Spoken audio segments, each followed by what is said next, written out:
Olá pessoal, aqui é o professor Manuel Campos e nesse vídeo eu vou mostrar um exemplo de implementação de threads em Java. No vídeo anterior eu apresentei os fundamentos sobre threads e por que esse recurso é tão importante no desenvolvimento de aplicações. Agora então vamos ver na prática como implementar isso. Eu criei uma classe Java que o intuito é gerar uma grande quantidade de números aleatórios e executar algum cálculo com esses números gerados. O exemplo não tem uma utilidade de fato e serve apenas por questões didáticas. Imagina que você tem um grande volume de dados que precisa processar, que executando numa única CPU vai levar muito tempo. Então a gente pode dividir esses dados em subconjuntos e criar várias threads para processar esses subconjuntos, na tentativa de reduzir o tempo de processamento. Eu vou gerar uma quantidade bem grande de números, então vou declarar uma constante que diz quantos números serão gerados. Eu vou definir que eu quero gerar 1 bilhão de números.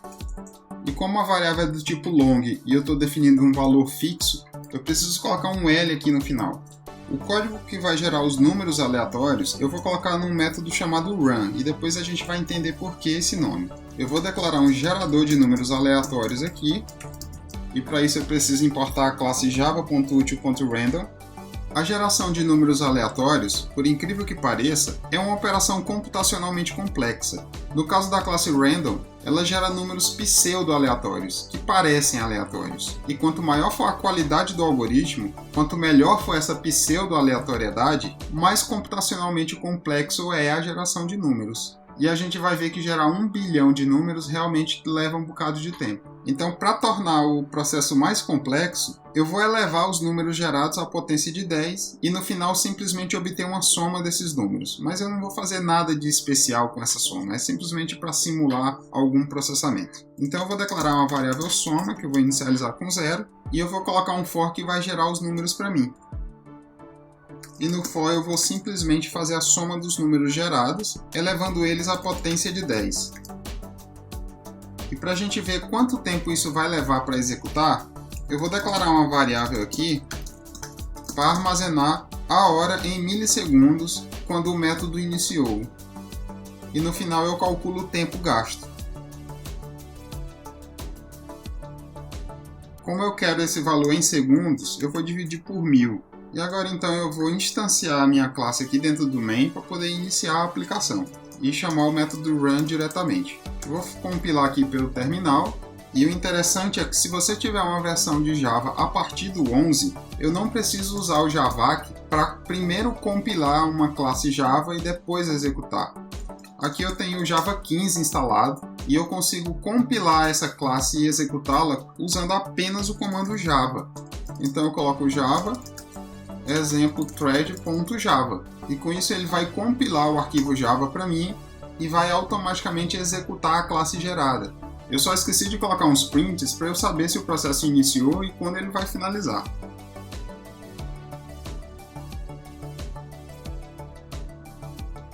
Então pronto, eu vou executar o Java exemplo thread.java novamente e ele vai compilar e executar a classe para mim. E agora sim a gente tem uma resposta aqui no terminal. Se você não tem o Java a partir do 11 instalado, você executa o javac e depois Java do modo tradicional. Lembrando que aqui, mesmo eu usando o comando Java para executar o meu exemplo.java, eu ainda preciso do JDK instalado, porque por baixo dos panos ele vai executar o javac e aí depois rodar a classe gerada. E agora sim ele finalizou e como vocês puderam ver, gerar 1 bilhão de números aleatórios elevar a potência de 10 levou um total de 53 segundos aqui no meu computador. Isso usando uma única thread. Então lembrem do vídeo passado que se nenhuma thread for criada, quando eu executar a minha aplicação, a máquina virtual Java vai solicitar ao sistema operacional que crie a thread principal e todo o meu código é executado em uma única CPU. 53 segundos é realmente muito tempo, então o que a gente pode fazer? Eu posso criar várias threads para tentar reduzir o tempo de processamento dessa tarefa. E nesse caso, como a minha tarefa ela depende exclusivamente de CPU e memória, então é o tipo de tarefa onde eu posso usar várias threads e conseguir reduzir o tempo de execução da tarefa. Nem sempre criar várias threads vai reduzir o tempo total. Ao criar threads, temos que avaliar dois fatores: a complexidade computacional e o volume de dados. Quanto maiores forem estes fatores, mais benefício você terá em criar múltiplas threads. Se você tem um pequeno conjunto de dados e a tarefa a ser executada tem baixa complexidade computacional, criar várias threads pode não ajudar a reduzir o tempo de execução, e em alguns casos, pode até aumentar este tempo. O que precisa ter em mente é, quando criamos mais threads, há um tempo adicional gasto com o gerenciamento destas múltiplas linhas de execução, que podem acabar aumentando o tempo total se os dois fatores mencionados não forem grandes o suficiente. Mas você pode se beneficiar de threads não apenas em tarefas que usam exclusivamente CPU e memória. Em casos como atendimento de requisições de múltiplos usuários em aplicações web, se o servidor fica parado à espera de dados de um arquivo ou banco de dados, usar threads melhora a velocidade de atendimento das requisições, pois enquanto uma thread está à espera desses dados, o SO pode colocar outras que estão precisando da CPU para executarem, mas nestes casos, normalmente o servidor web ou servidor de aplicação é que se encarrega de criar as threads para você. Então faz todo sentido ter várias threads sendo intercaladas. Não há por que alocar uma CPU para uma thread que está parada à espera de uma operação de I/O. Para deixar isso mais claro, vamos ver uma animação. Aqui tem um exemplo com várias threads executando algum processamento, onde duas delas realizam operações de I/O, como obter dados de um arquivo, enviar e receber dados pela rede, ou aguardar a interação do usuário. A thread 2 solicitou a leitura de dados de um arquivo e está parada sem usar CPU, aguardando os dados serem obtidos. As outras threads podem estar em execução enquanto isso. Neste intervalo, a T2 pode receber os dados e ficar aguardando sua vez de usar a CPU. Logo em seguida, a T0 pode parar também à espera de dados de um arquivo, enquanto a T1 não parou nem foi pausada pelo SO. Depois de a T0 receber os dados, ela pode voltar a executar e a T2 que estava apenas esperando pela CPU também, enquanto a T1 é pausada. Mais adiante, a T2 pode voltar a esperar dados de um arquivo e ser pausada pelo SO. Não podemos determinar a ordem de execução, pois isso depende da quantidade de CPUs e aplicações rodando, do tipo de tarefa de cada uma e de como o SO define o agendamento de uso da CPU. Então agora eu vou tirar esses prints daqui, pois quando eu criar várias threads, esse código vai ser executado em várias CPUs, caso eu tenha várias CPUs disponíveis. E eu não quero mais saber quanto tempo cada thread levou para executar. Eu quero saber no final quanto tempo o programa inteiro levou para executar. Então eu vou apagar esses prints. Eu vou deixar simplesmente um print aqui para dizer que uma determinada thread iniciou. E aqui eu vou mostrar a forma mais simples que a gente usa para poder criar threads, que é fazer a nossa classe estender thread. Essa classe ela não precisa ser importada porque ela faz parte do pacote java.lang, então ela é importada automaticamente. Criando uma classe que extende thread, quer dizer que eu posso escrever um código que vai ser executado numa thread separada. E quando eu estendo thread, eu vou ter um método abstrato que é o método run, que eu preciso sobrescrever, e a thread vai executar o código que estiver dentro desse método. Então por isso que eu já declarei anteriormente o método como run. Aqui eu vou só colocar a anotação @override para indicar que esse método ele é herdado e eu estou sobrescrevendo ele aqui. Só que quando eu crio uma classe estendendo thread, eu não chamo o método run diretamente. Por estranho que pareça, se eu fizer isso, no lugar de executar o código do run na nova thread, ele vai executar na thread atual, mesmo eu explicitamente usando new. A questão é que, ao chamar new thread, não estamos criando a thread de fato, mas um objeto Java que irá solicitar ao SO que crie a thread. E quando isso vai ocorrer, depende do SO. Então, se chamarmos o método run diretamente, é como chamar qualquer outro método convencional, que será executado na thread atual. Para a gente perceber isso, vou colocar a chamada duas vezes. Vou diminuir uma casa aqui no total de números só para ele executar mais rápido, e vou colocar um /n aqui. E vamos lá executar o nosso código.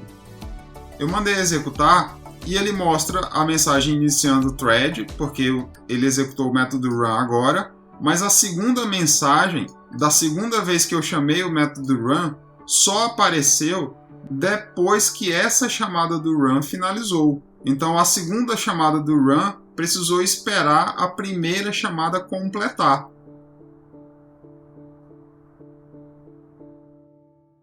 E isso mostra que as chamadas do método run não estão sendo executadas em threads diferentes, mas na thread principal. Por isso eu preciso usar o método start no lugar do run. Mas vamos voltar as coisas para o jeito que estavam. Mas o que eu vou fazer é, quando eu executar o meu programa, passar por parâmetro o número de threads que eu quero que sejam criados. E os parâmetros que eu passo na linha de comando para um programa em Java são recebidos nesse vetor args. Então eu vou declarar uma variável que eu vou chamar de threads para dizer quantos threads devem ser criados. Só que aí eu vou verificar o length do vetor args. Se o length for igual a 0, quer dizer que o usuário rodou o programa, mas não informou quantos threads ele quer. E aí, nesse caso, eu vou dizer que, por padrão, será criado apenas um thread. Caso ele tenha passado algum parâmetro de fato, eu vou pegar o primeiro parâmetro desse vetor, que é justamente a quantidade de threads que o usuário quer que o programa crie. E como o vetor é um vetor de strings, eu tenho que converter isso para integer.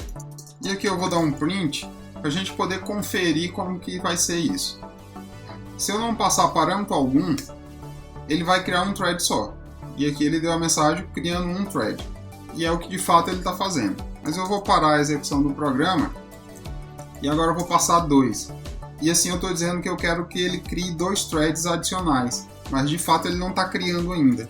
Mas a questão é, eu solicitei a geração de 1 bilhão de números, que levou cerca de 50 segundos para executar na minha máquina. Eu quero reduzir esse tempo de execução justamente criando vários threads. Então eu vou dividir a quantidade de números que eu quero gerar entre todas as threads a serem criadas. E para isso eu vou declarar um atributo aqui, eu vou chamar de número gerar. E esse atributo eu vou passar no construtor. E o que eu vou fazer? Eu vou pegar o total de números que tem que ser gerados e vou dividir pelo total de threads. E assim eu descubro quantos números cada thread tem que gerar. E aí eu faço isso aqui dentro do main.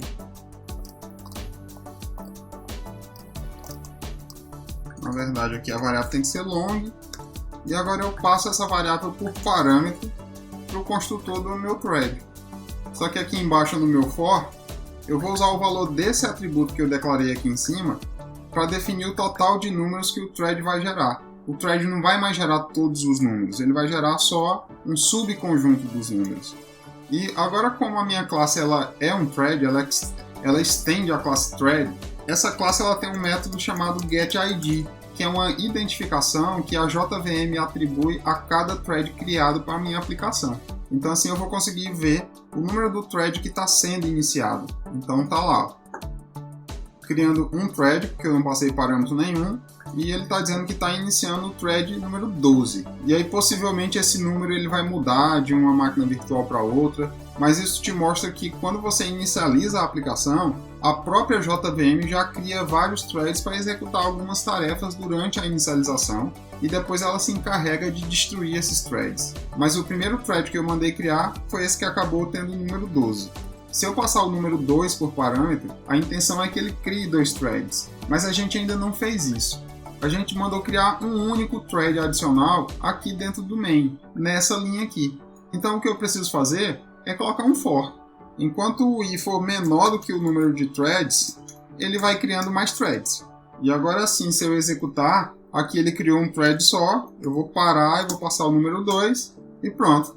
Eu tenho o thread 12 e o thread 13 criado, e os dois estão em execução. E só para ficar totalmente clara a diferença entre o run e o start, eu vou colocar o método run de novo, vou apagar uma casa aqui para diminuir a quantidade de números e vamos rodar novamente. Ele mostrou a primeira mensagem e depois a segunda mensagem. Mas a gente já viu que a última mensagem só apareceu depois que a chamada anterior do método run foi finalizada. O estranho é que, como agora eu estou exibindo o ID da thread, ele diz que esse código foi executado pela thread 12 e esse pela thread 13. Quando você chama o método getID, ele vai pegar o ID da thread a partir de onde o método run foi chamado, e não da thread que executou o run. Se a gente olhar essa linha aqui, o run está sendo chamado sempre a partir de uma nova thread. Mas se eu chamar o método run diretamente, ele é executado pela thread atual. Como essa linha está dentro do main e o main é executado pela thread principal, as chamadas do run vão ser executadas sequencialmente pela thread principal e não de forma paralela, em CPUs diferentes, em threads diferentes. Para a gente confirmar então qual thread está executando o método run, basta incluir thread.currentThread.getID e executar novamente. Então agora sim eu consigo ver que ele está executando a primeira vez na thread 1, que é a thread principal, e a segunda vez também na thread 1. Isso com certeza causa muita confusão. Então por isso que a gente não deve chamar o método run diretamente. Eu chamo o start no lugar. E agora se a gente executar de novo, agora sim, ele de fato está executando em threads separadas. Você pode até perceber que as mensagens aparecem imediatamente. Não precisa uma esperar pela outra. Mas como eu coloquei o método start, eu vou deixar o getID, que é mais simples e o resultado é o mesmo. Mas nós vamos colocar mais um print aqui para você perceber uma coisa interessante. Os threads, eles são sempre criados na ordem que eu solicitei. Mas como o início da execução deles depende do sistema operacional, eu não tenho controle de quem vai começar primeiro. Então eu vou colocar um print aqui para dizer que o thread fulano criado. E aí eu imprimo o ID do thread. E vamos rodar de novo. E agora eu vou mandar criar 4 threads. E agora sim a gente pode ver que ele criou os threads na ordem. O thread 12, 13, 14 e 15. Lembra que essa numeração é a JVM que atribui. Eles também iniciaram na ordem e já até terminou. Vou rodar de novo. A criação dos threads ela ocorre sempre na ordem, sempre. Porque quem está fazendo isso é o thread principal que está solicitando a criação de outros threads. Mas o início da execução dos threads solicitados nem sempre vem na ordem, porque isso é o sistema operacional que vai definir. Esses threads eles vão para uma fila e o sistema operacional que controla essa fila. Então aqui vocês podem perceber que o thread 14 foi iniciado antes de todo mundo. E essa ordem ela pode mudar a cada vez que você executar o programa. Por exemplo, agora aconteceu algo diferente. Eu solicitei a criação de 4 threads, ele criou 3 threads primeiro, e antes de criar o 4º thread, as threads 12, 13 e 14 já foram iniciadas. E aí só depois ele criou o thread 15 e iniciou a execução de tal thread. Então a criação e a execução do thread não necessariamente é imediato, é em sequência. E aqui a gente pode perceber como os threads eles ficam em espera até terem permissão para usar a CPU.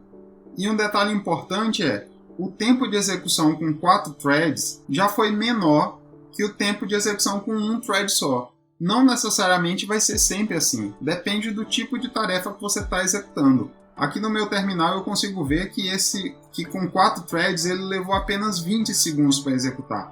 Outra forma de eu conseguir ver isso é colocar o comando time, que vai funcionar aí em sistema operacional Linux e macOS. Se você está no Windows, sugiro que você use algum app de timer no celular. Mas eu só coloco o time aqui antes do comando Java e assim ele vai medir quanto tempo a aplicação vai demorar para finalizar.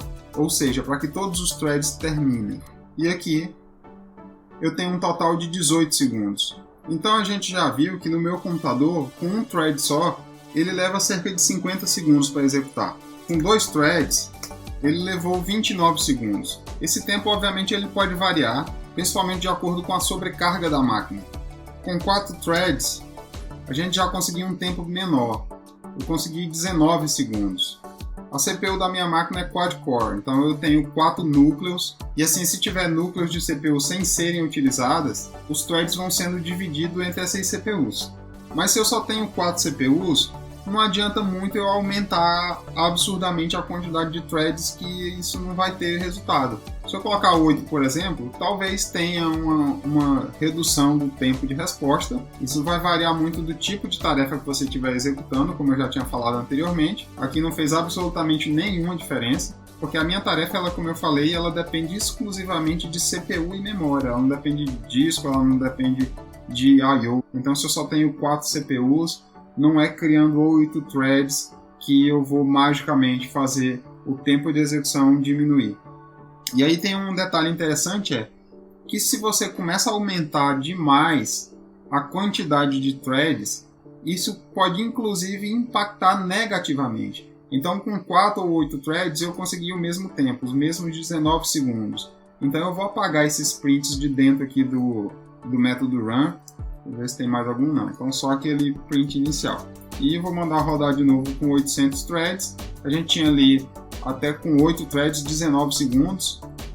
Vou até tirar esse thread criado aqui também. Vou comentar aqui, thread criado. Vou deixar só aquele print que diz que a aplicação iniciou com tantos threads. Então eu vou executar novamente com 800 threads. Ele levou aqui 16 segundos. Mas vamos aumentar mais ainda. Vou colocar 8.000 threads. E agora o tempo já começou a aumentar, 18 segundos. Então vamos forçar mais a barra ainda e vamos colocar 80.000 threads. E dessa vez já saltou para 22 segundos. É uma questão óbvia, eu tenho só 4 CPUs, não faz sentido eu criar 80.000 threads. O SO precisa gerenciar a execução das threads, mas se você cria uma quantidade absurda de threads, elas ficam a maior parte do tempo sendo interrompidas pelo SO do que executando de fato. As threads são organizadas como numa fila circular, onde aquela que recebeu a vez para usar a CPU, quando o tempo dela expira, volta para o final da fila. Então, com essa absurda quantidade de threads, o que aconteceu foi as threads ficarem muito mais tempo na fila do que usando a CPU. Por isso é preciso criar threads de forma racional, de acordo com a quantidade de CPUs que a máquina tem. Então, por esse vídeo é isso. Esses são os fundamentos básicos para a criação de threads em Java. Espero que tenham gostado. Nesse caso, não esqueçam de curtir e se inscreverem no canal. Até a próxima!